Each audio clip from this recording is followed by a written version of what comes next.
التي كسرت قال صلى الله عليه وسلم أيها الناس পবিত্র ঈদ উল আজহার নামাজ পড়তে যাচ্ছি। আরো একটা ঈদ পরিবার ছাড়া করতে যাচ্ছি। তো পুরা বছর আর যাই হোক, এই ঈদের সময় আসলে মনটা আরো বেশি খারাপ হয়ে যায়। পরিবারের কথা বেশি মনে পড়ে। বাবা মা বউ ভাই বোন কত ভালোই না কাটতো ঈদের দিন। মা সেমাই রান্না করতো, খাওয়াই দিত। পরিবারের সাথে ঈদের মজাটাই আসলে আলাদা।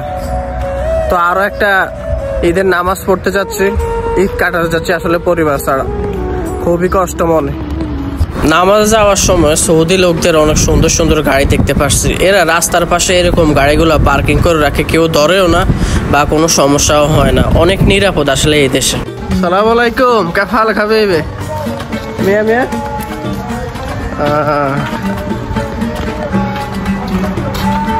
সৌদি লোকজনদের একটা কমন জিনিস দেখলাম যে তারা বাড়ির সামনে খেজুর গাছ লাগাবে, আর ওই খেজুর গাছগুলো কত সুন্দর সুন্দর খেজুর ধরে থাকে। মাশাআল্লাহ, দেখতেও আসলে অনেক সুন্দর লাগে। ভাই সাহেব খেজুর আনেন, সৌদিকেও খেজুর আনে নিয়ে আনেন ভাই সাহেব।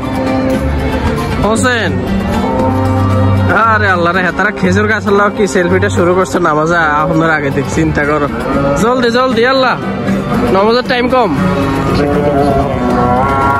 আলহামদুলিল্লাহ, অবশেষে আমরা মসজিদে চলে আসছি ঈদের নামাজ পড়ার জন্য। শত শত গাড়ি এসে একত্রিত হয়েছে, আরো আসবে, পুরা মাঠটা ভরে যাবে।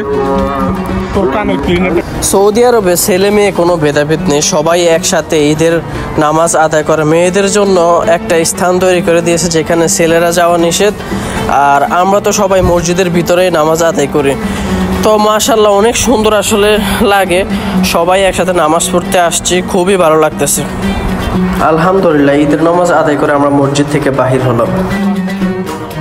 এখানে কিছু মানুষকে ময়লা আবর্জনা পরিষ্কার করতে দেখতে পারতেছেন। আহারে, সবাই নামাজ পড়ে বাইর হলো ঈদের নামাজ, আর ওরা এখনো ডিউটিতে আছে। কত কষ্ট মানুষের লাইফে। তো আলহামদুলিল্লাহ, ঈদের নামাজ আদায় করে এখন আমরা বাসায় যাইতেছি। সবাই আমার ভিডিওটা দেখবেন, আমার চ্যানেলটা সাবস্ক্রাইব করবেন।